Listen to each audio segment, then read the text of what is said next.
In one of the deadliest air attacks yet in the 3 months of fighting between Sudan's rival generals, an airstrike in the Sudanese city of Omdurman on Saturday killed at least 22 people. The assault took place in the Dar es Salaam neighborhood in Omdurman, the neighboring city of the capital Khartoum. The air raid has reportedly left 22 dead and an unknown number of individuals injured. The ministry posted video footage that showed dead bodies on the ground with sheets covering them and people trying to pull the dead from the rubble. Others attempted to help the wounded. People could be heard crying. The air raid was one of the deadliest of the clashes between the military and the rapid support forces that took place in the capital and other metropolitan areas. In Khartoum, an airstrike last month claimed the lives of at least 17 individuals, 5 of whom were children.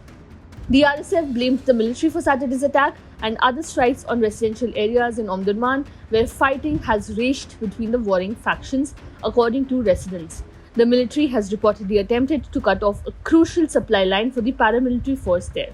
The RSF vehemently condemned the deliberate airstrikes conducted by the extremist terrorist militia led by Army Chief Abdel Fattah al-Burhan, the group said in a statement.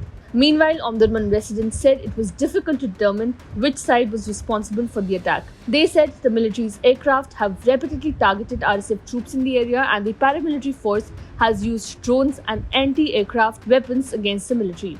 The conflict broke out in mid-April, capping months of increasing tensions between the military, chaired by General Abdel Fattah Burhan, and the rapid support forces commanded by General Mohammed Hamdan Dagalo. The fighting came 18 months after the two generals led a military coup in October 2021 that toppled a Western-backed civilian transitional government. Health Minister Haitham Mohamed Ibrahim said in televised comments last month that the clashes have killed over 3,000 people and wounded over 6,000 others. More than 2.9 million people have fled their homes to safer areas inside Sudan or crossed into neighboring countries, according to UN figures.